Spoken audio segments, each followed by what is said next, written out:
Okay, so you may have seen the preview. Well, actually, you definitely saw the preview. We have the beginnings of a new series in progress. Universe Zero, Time Loop. Would have been Time Warp, but Time Loop was a pun on making laps around a course, so I went with that instead.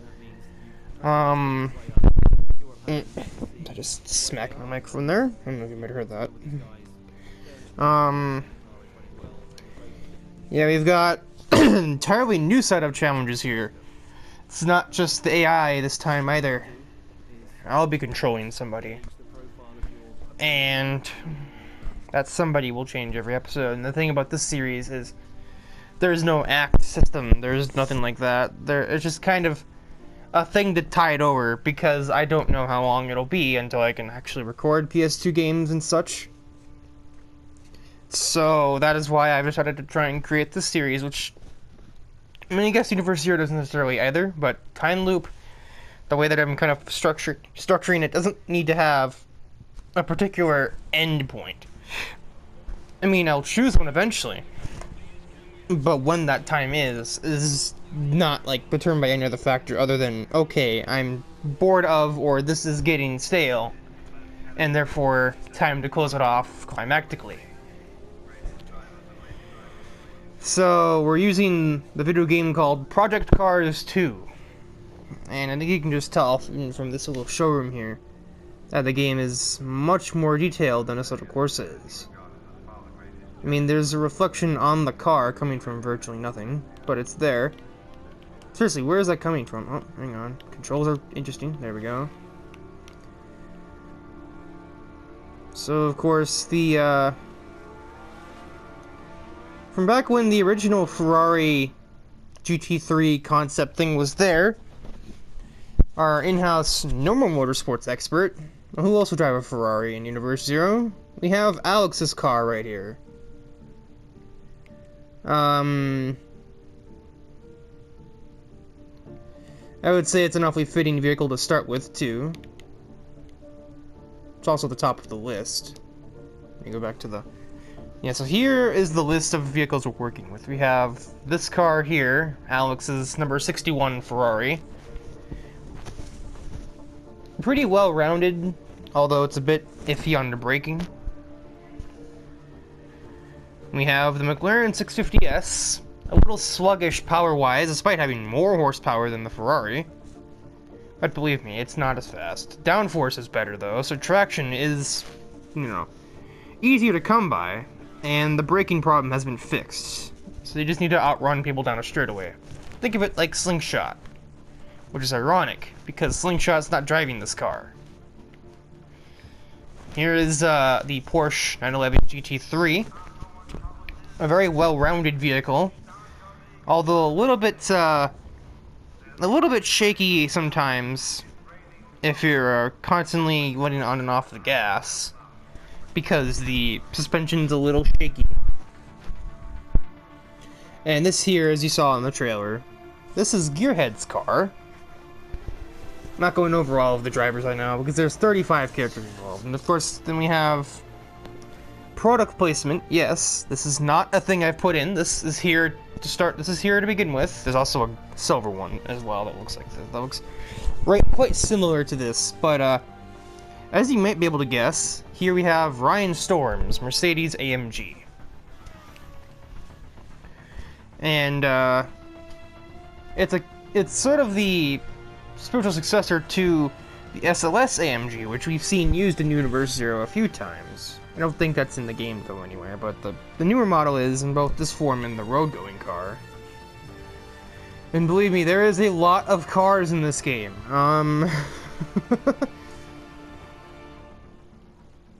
This vehicle is used by somebody, but the character is not terribly relevant.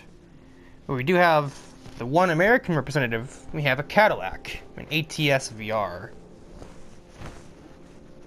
ATS VR. There's like an invisible comma there. The AMG is kind of like a... Remember, basically going off of road race stats. So this thing is kind of like a I'd probably call this like Zodic or a Vulture, which is kind of fitting. I would consider this to be probably not Grease Lightning because it's not broken, but it's got good speed and good stability, but it's kind of understeery, so it's like the safe option, I guess, or one of them anyway, other than the McLaren and a couple of other cars to come. I would probably call this something like, I wouldn't say Mega Duty, but probably like maybe something like Muscle Tone. No, this is definitely Muscle Tone. I don't know what this would be. Maybe like, no, Roger Dodger is too much handling. I don't know.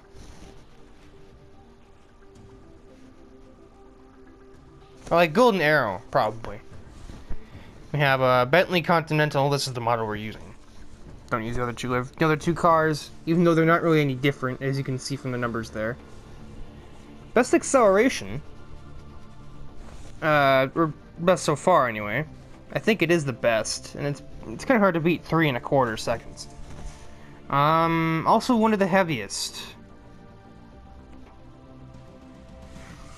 And that shows because this thing doesn't turn the greatest. Power is average. But I think where this thing kind of shines is the fact that it's really predictable. You know exactly what it'll do as you go into a turn, which I definitely like out of my cars. I can deal with the car if it slides around or if it's understeering a lot. As long as I know it's going to do it, and it's not just suddenly going to be like, oh, surprise, drifting. I'll get into that in a minute. Since, of course, I'm going to be driving these cars, the way they perform is actually kind of important. It is, honestly, my least favorite looking one, however, the Bentley. I never liked the way this looks. And this is, well, this particular one, the only Bentley that's available, or that's going to be used, is Metacog's car. I don't know why I associate Metacog with yellow. I'm going to be perfectly honest. He's never driven a yellow car, as far as I can remember. Oh wait, no. Dakar. That's what he drove. That was probably yellow, and that's probably what made me think of him as yellow. And here we have the Ginetta G55. You can just tell from the top speed there, although it's kind of a... That'd be like a very hypothetical top speed. You probably want to subtract the actual top speed like 15 to 20, depending on some cars, because that's with the gear ratio stretched out all the way, and that would also mean you need a straightaway long enough to reach 184.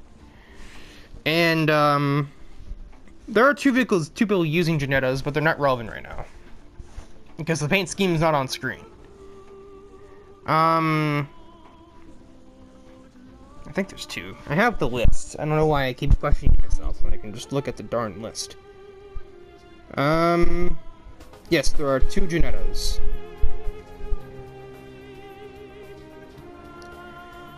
Oh yeah, that's using the Cadillac, but they're definitely not relevant. It's not even a Hot Wheels character. Yeah, of course, the additions are coming back. It's not just the Hot Wheels characters here. You have the Nissan GTR. There is one character using this. It's not this livery, though. The Nissan. Very, very stable. You do something pretty stupid to get it to slide around unless you hit the gas, like, minutes early. Top speed is about average, despite the number being higher than average, and the acceleration is the same. The only thing is, the price of being very stable is that usually you will understeer like a boat. And this thing is not an exception. The Lamborghini Huracan GT3. Now this is a familiar sight. I think this is one of the few cars that was actually used in the act where we had GT cars in it. The Nissan GTR I think was too. And there's one more we'll get to later. And, I believe, I remember, the Lamborghini has the most characters on it. There's 5 different characters driving this car. Second, I think, goes to, like, the, one of the cars on the next row. This particular livery we're looking at right here, I probably should have put another one on it, but this is Blossom's car. There aren't any pink cars in this, basically, in this entire category of vehicles. Or really, as far as I'm aware, at all. So I kind of had to go with the bright red. If it does fit, though, because of the fact that, well, you can look in the livery selection here. Her sisters are in the same car. Here's Bubbles' car. And here is somewhere, when the thing would like to work. There we go. Here is Buttercup's car. And they're all teammates. They're both under Barwell Motorsport. This is just a year older. There are two number 6s, which is kind of awkward. There's also this car, which I think looks cool, but unfortunately I couldn't think of anyone that would drive it.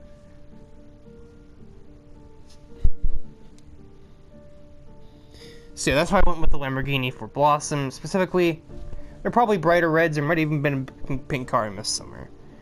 BMW M6. I should probably switch this livery to somebody who's actually driving one, because they are kind of relevant.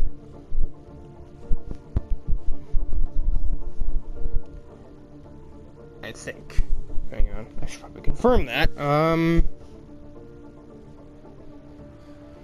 Okay, never mind. Not really. There are 3 characters in BMWs. None of them are important, though. I guess I might as well say it. This one is probably the most important. This is Muscle Tone. We have my personal favorite GT3. And you probably, if you pay attention before I made the Muscle Tone thing, this car, or the road version of this car, was actually my profile picture for the longest time on YouTube. The Acura NSX. And, oh yeah, the behavior of the BMW M6 here. Despite the numbers, and everything that says otherwise, this thing is a god in a straight line. And then any kind of corner will instantly squander that. Think of this as like Mega Duty, pretty much. Or maybe Switchback, I don't know. The Nissan GTR is definitely like no matter what. Or maybe Twin Mill. Oh, that's insulting to Twin Mill. Plus, Twin Mill is a character, so. And they are not driving that car. Lamborghini, I would probably say, is like Dior 2. This thing is pretty well balanced. Pretty decent cornering, pretty decent stability. About an average or above average top speed, so. Yeah, it's like Dior 2, something like that. And then the Acura is stability and cornering for days, but kind of like the Ginetta, very weak in a straight line. Ginetta, I would say, is like Aero Flash. And then the Acura is kind of like a ballistic, maybe? That or Crazy 8s. The Renault RS01. And this here is 16 Angels' car. Or livery. Anyway. Because, of course, there are multiple different vehicles here, but there's like 25 liveries for this car. Actually, there's 30. And I'm only using 2 or 3. Yeah, this is 16 Angels' car. And it's the only vehicle that has 7 gears, meaning its acceleration is down a tiny bit. And the handling is kind of decent. It's like side draft, statistic-wise. Oh my god. Well, it's annoying that this is the other flagship for Hot Wheels, because this thing is probably the worst driving one. And as you might know from my other videos, in racing leagues, this is the one that I've got to drive. Well, it's actually this one, but no one chose this version of the car. You can't touch a curb in this thing. You can't. And the person that I race with says this thing is stable. I would strongly differ from that. You touch any curb and you might as well just... It's a good spin! And that's about it. And it's kind of frustrating. So, in keeping tone with that, this is SoFast's car, I believe. I think someone's on the 10 Audi anyway. Gonna feel a bit stupid if they're... Oh yeah, this is SoFast.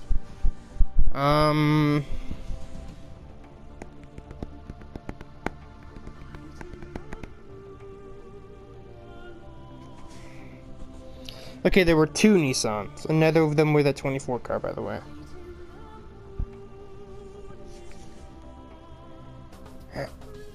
So there's 3 Mercedes,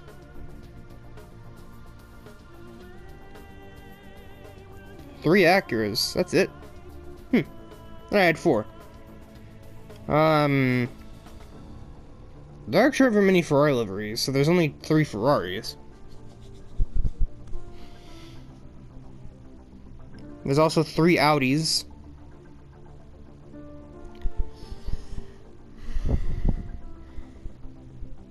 As I said, there's 5 Lamborghinis, right? 2 Porsches. Sorry, 3. I forgot the one on the bottom there. 3 BMWs.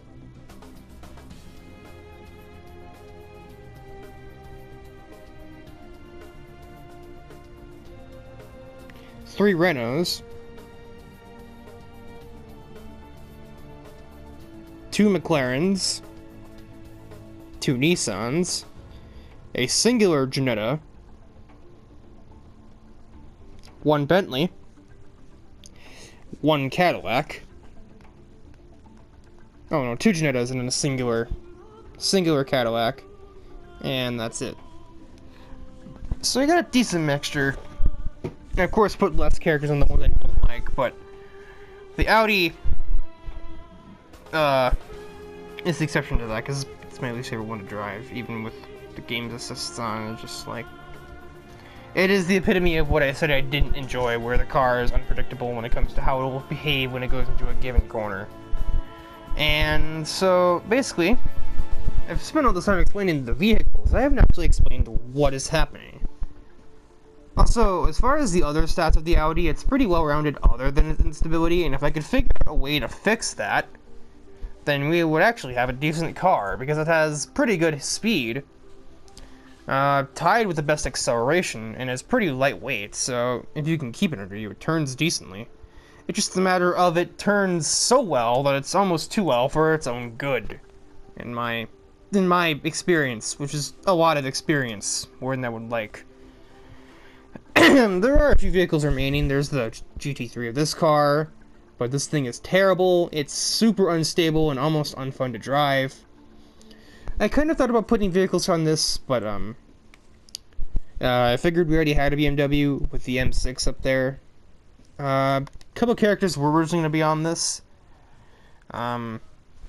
Specifically, Metacog and Bubbles are going to have this, but then I realized the Powerpuff Girls are going to share the same vehicle and just have different paint schemes. So that was thrown out the window.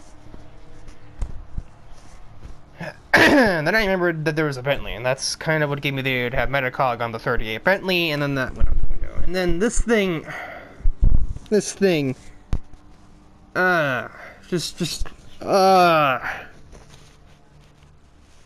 I can't even, I don't know where to start with this thing. Its numbers look fine, but it has no downforce compared to other cars like this one or this one. Even though it looks more streamlined than the BMW, I swear to you, it's not. Sure, it has the highest top speed, but it does not turn, and it does not stop. It is switchback. There is no other way around that. It is like the worst thing in the game.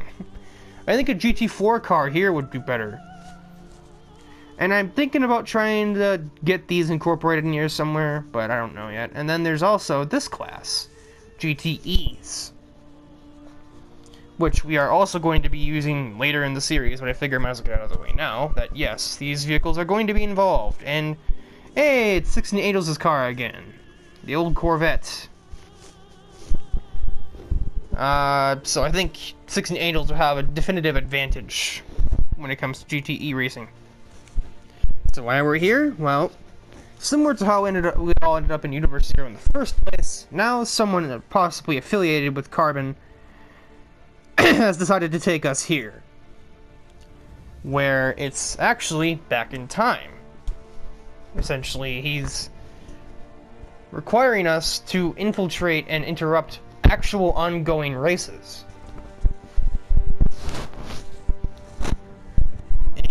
sort of messing with the timeline.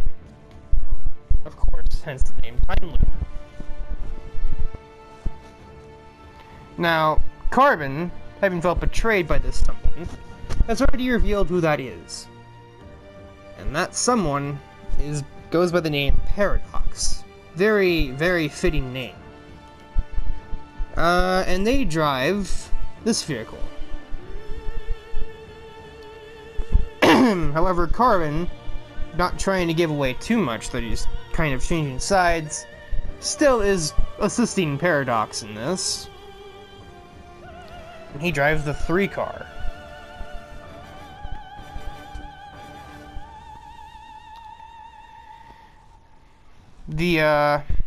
However, there is an opposing force to this already. Someone that he had taken here a long time ago. And is actually somebody who seems to know who Alex is. And here we have Burnout. No, not the arcade game, the arcade racer from EA. This is a very different thing from that. Get your head out of the gutter. Burnout is burnt out. He's been stuck here for he doesn't know how long. Claims he's run a race on at least every track twice, which would probably equal about 70 races, he says. He doesn't know at this point. He doesn't lose too many of them, so it's not like he doesn't have the talent to get out of here. He just can't figure out if there is a way. Paradox is definitely one of those cowardly ones who never shows his face.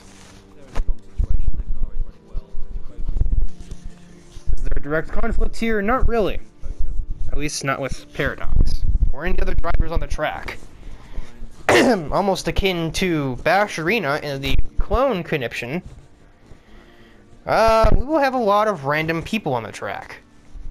Because we are, of course, interrupting an ongoing motorsports event. What it really is that we're actually taking over cars that were in the race.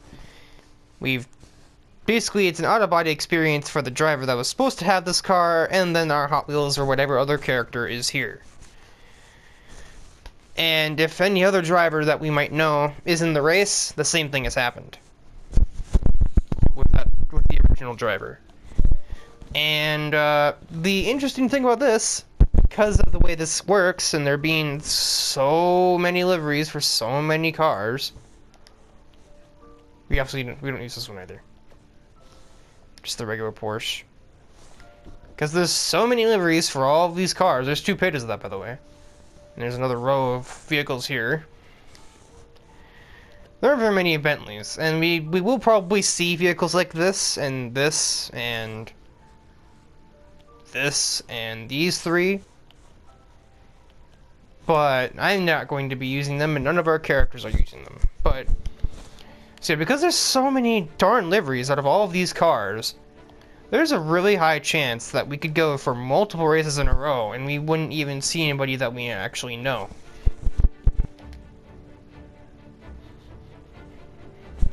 The other interesting thing about this area, and this is the other reason why it's called Time Loop, the passage of time itself is completely neutered. As in, it doesn't make any sense. Not only that, weather conditions are incredibly unpredictable, and you could go from a thunderstorm to light rain to no clouds at all in probably about 10 minutes.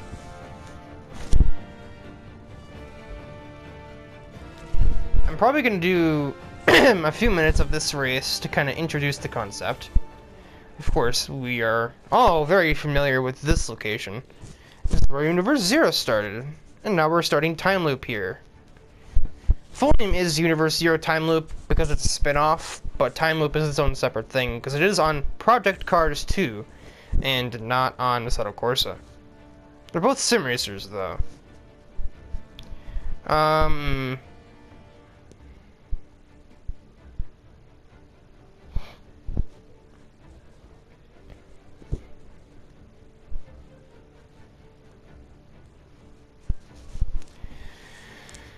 Anyway, so that kind of concludes the details outside of gameplay. So we should probably actually start to get into the gameplay. The loading times in this game aren't much better or much worse than Assetto Corsa. I think they're actually slightly worse.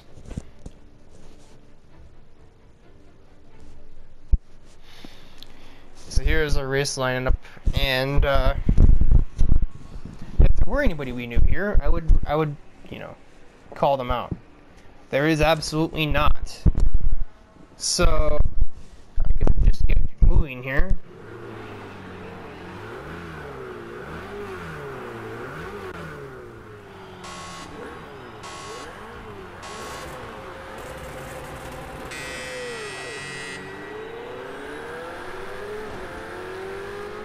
So yeah, believe me, the idea is that we'll start low with low car counts, and over time we'll make our way up the order to where we'll end up in a race with upwards of 20 cars.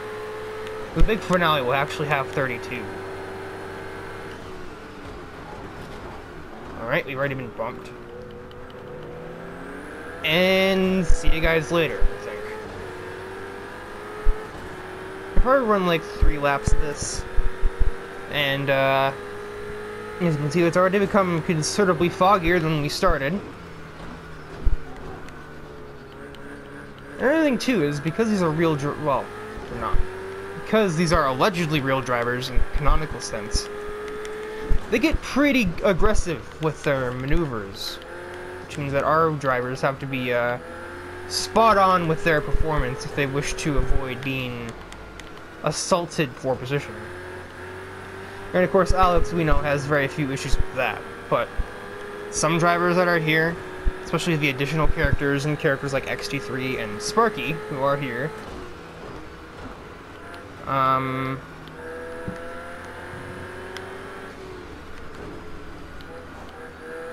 they will maybe fare not so well. Well, actually, we don't really know about XT3 anymore. It's kind of hard to give him a power, like a power chart, because he's constantly really improving, as we've seen in events like Bash Arena, where he's suddenly become this behemoth of power and ability just based off of his own car choice.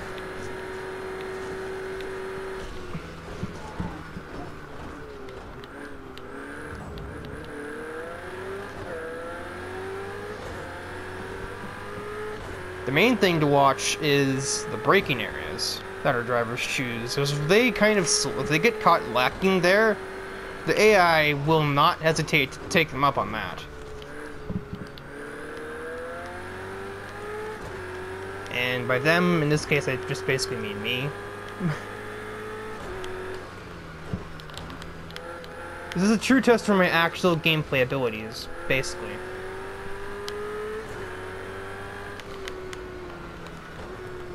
Which is basically the exact opposite of the purpose of the regular Hot Wheels LPs. Where Hot Wheels games aren't exactly known for being terribly difficult, despite the whole, like, very hard mode that Velocity X does have. But this is going to be very difficult at some times. And as you can probably see already, it is getting very dark.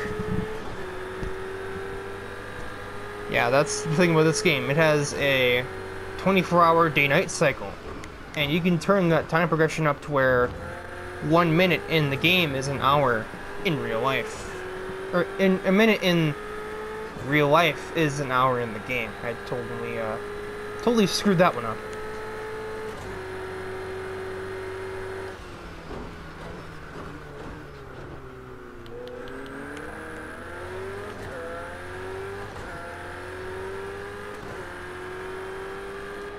As you can see, they're still right on my back bumper.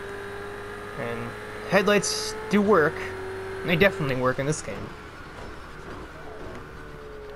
Strange because Alex has yellow headlights and no one else does. Well, other Ferraris do, but no other models in this category do. GTEs all do, but these are GT3s. The main difference, GTEs are a little faster, and they're meant to run for longer periods of time, because the E stands for endurance.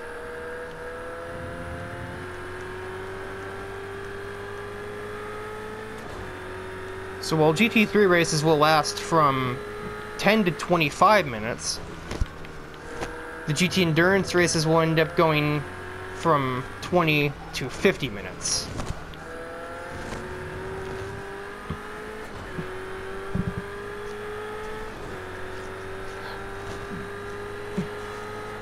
There is one vehicle that is still there, but everyone else has kind of fallen away from us.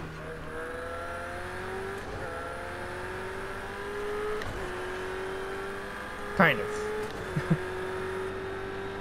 They're still present, they're just not as close as this one person. I don't know what car they're in. Because all I see is just a big white light. I don't see a vehicle. Oh, that's a Renault. That's what that vehicle is. I saw the side of it there.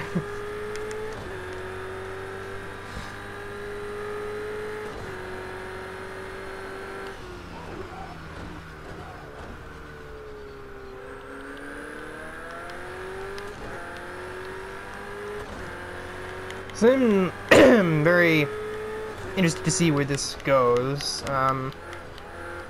It seems the randomizer has been pretty nice with the weather.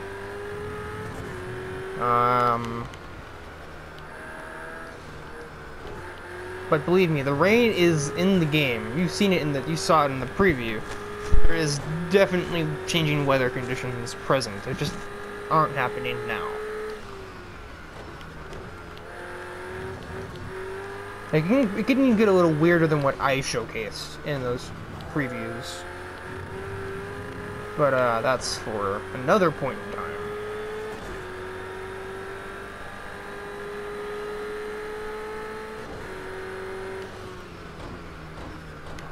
So I'll probably run this lap and I'll just abandon the race. In the next episode in a different car, we'll end up run this again for the full distance of 15 minutes.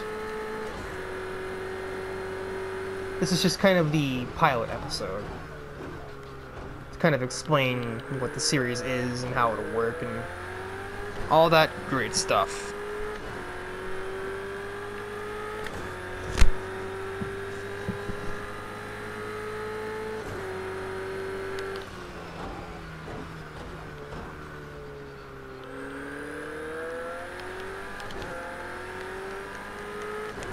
Yeah, there is absolutely no lighting outside of the track and my headlights, so this game's can get very dark, especially because right now it's probably like,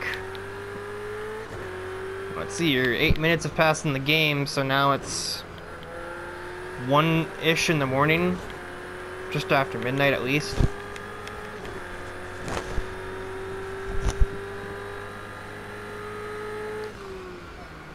That was a very early braking zone. If there were an AI nearby, that would have been a very sketchy moment. Because one AI at least would have probably tried to pass me, and that's not really a place you can do that.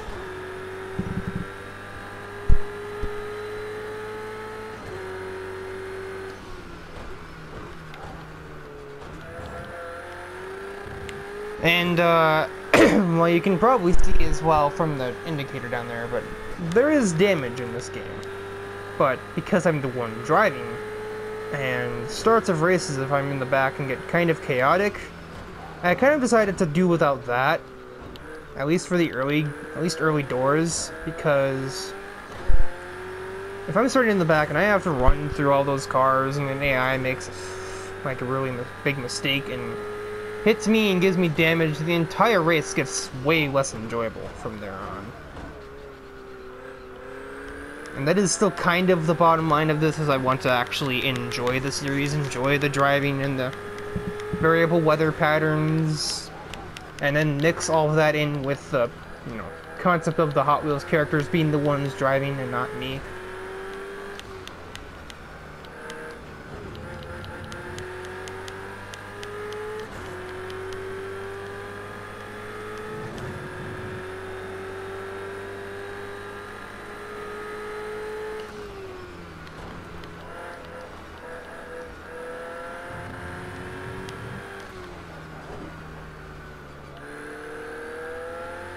Oh, so I, totally didn't intend to do this extra lap. At this point, I could just probably finish the damn race. It would be 4 laps, but I'm not going to do that. Instead, I'll show off that engine damage is still a thing that can happen. I didn't get any, but it can happen, I swear. Um...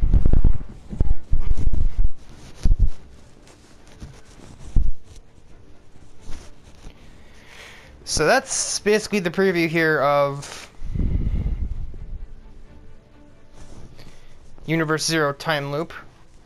There's some interesting settings you can do with the cars, too. You can have, well, there's the same class, which is what I'll be doing most of the time, but there's also Identical, where you can get, well, it kind of says on the screen there, every vehicle is the same exact model I picked, so there would be, like, a 10 Ferrari 488s in the race if I did this. And there's multi-class racing. I kind of had an idea of this in Assetto Corsa, where I had like 3 tiers of characters, and they were each individually fighting for like their own point system, like 10, 8, 6, 4, or 10. It was like 8, 6, 4, 2, 1 or something like that, or 10, 7, 4, 2, 1, or I don't remember. Probably go back into Act 6 and remind me, or I could just remind myself that way, but yeah, well, the actual thing is in this game, and there aren't any characters on other classes besides GT3 and GTE.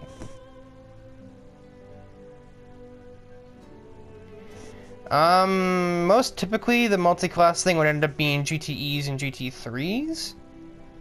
And then perhaps some sort of an obstacle with a really fast car class, but other than that...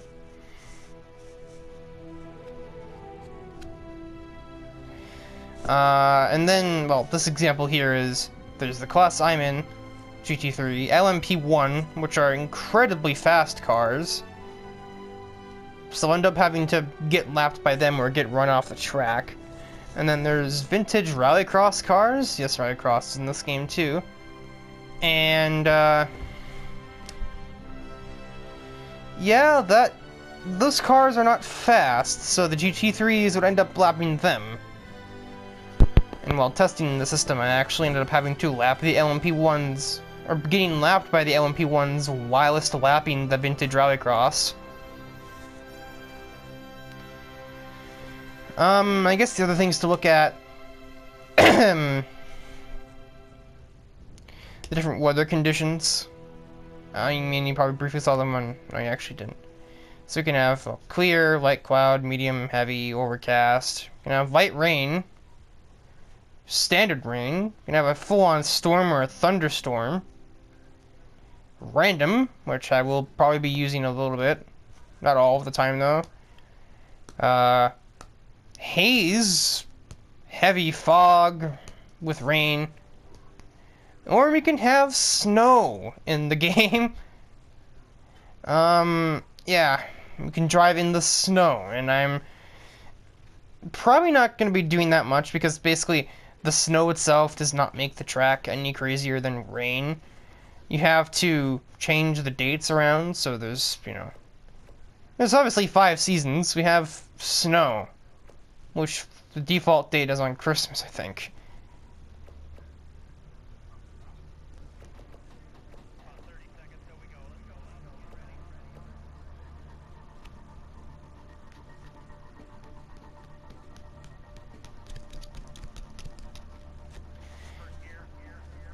You can literally pick any date you wanted to. I could literally have the race in, like 1970 if I wanted. I don't know how though this goes. The 1800s, huh? Before cars even existed. I find that hard to believe. Can we really just go, like... Seriously, are we gonna race in, like, the 1700s? What?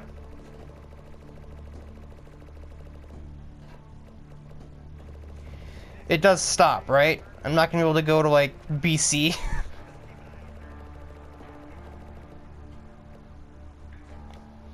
I'm honestly curious. Oh, no, it does. It kind of caps out at 1970. It's like a... It's like an empty cap out there.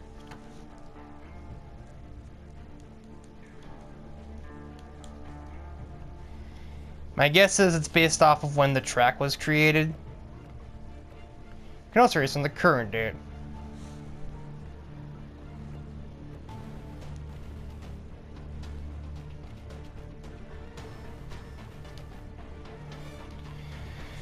And there's a vastly extended track list, but I don't really know if I want to give all of that away yet, so I'm not going to.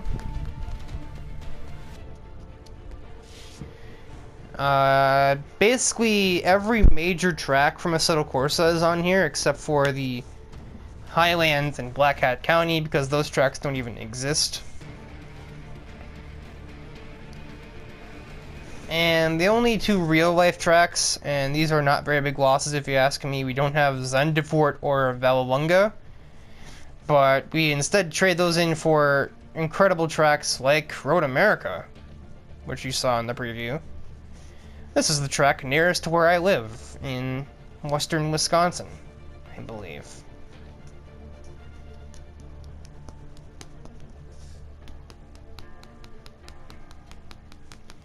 And this track is infinitely better than Vallelunga or Zandvoort ever can be, if you ask me. Well, I don't know about Zandvoort being a terrible track. It's just terrible to watch the AI race on, because they never can do any passing. Yeah, of course we have even the classic tracks on this game. Classic Monza and Classic Silverstone. And we have regular Silverstone, regular Monza, Imola, Laguna Seca, Brands Hatch, Barcelona, Imola, Nürburgring, and yeah. So of course, in the track list, there's nothing special compared to what you can find in this game.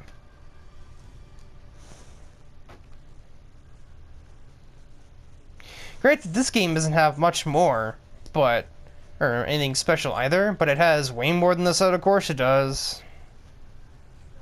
And minus the 4 that I named earlier, this track isn't missing anything from Assetto Corsa.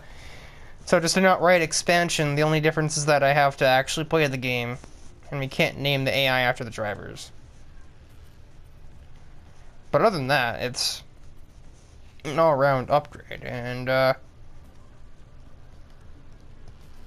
plan for now would probably be, well, tomorrow will be a double upload, I think, assuming I can find the time. One video of this, or the actual first episode of this, and then shortly after, we do the actual Universe Zero episode. And then from then on, probably finish an act. Either finish an act or every 2 videos. And we do this again with a new character, a new track, and new weather.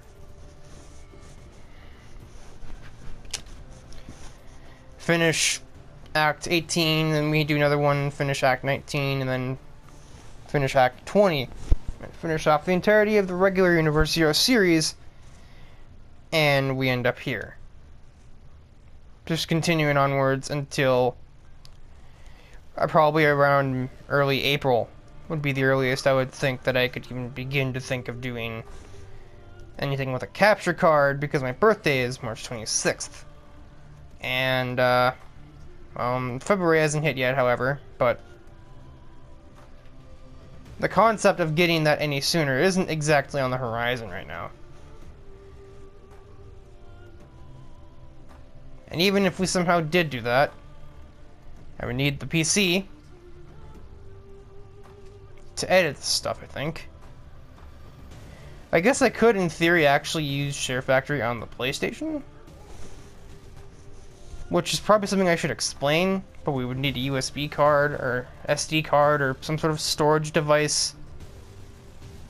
Obviously, I don't know if capture cards generally come with those. I don't really remember, because I'm pretty sure I looked at that stuff like a month ago.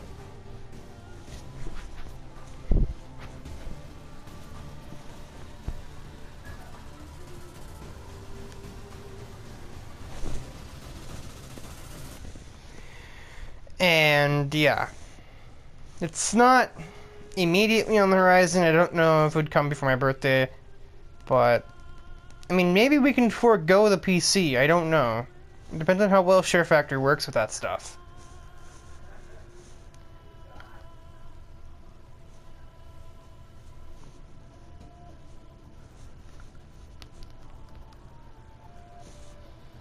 Share Factory, by the way, is the editing software that is kind of built into the PS4.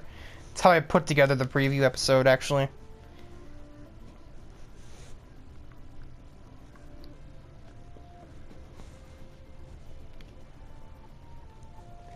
So that'll entirely do it for this episode, or the pilot of Universe Zero Time Loop.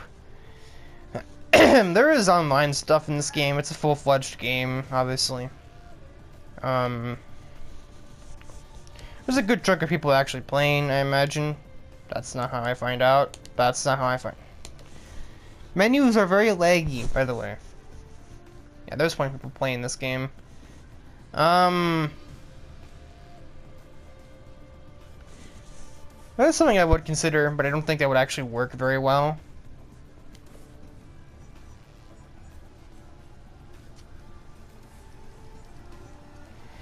Because people online, as you can probably imagine, can be undesirable, to say the least. I do have a similar-ish plan. How well it'll plan out, I don't know. I'm not going to make any promises because I've kind of failed most of the concepts of anything else like that I promised before. So I'm just going to say it's a definite maybe. And with that, until tomorrow, or it's, if I find the time after my race at 6:30, a double upload day.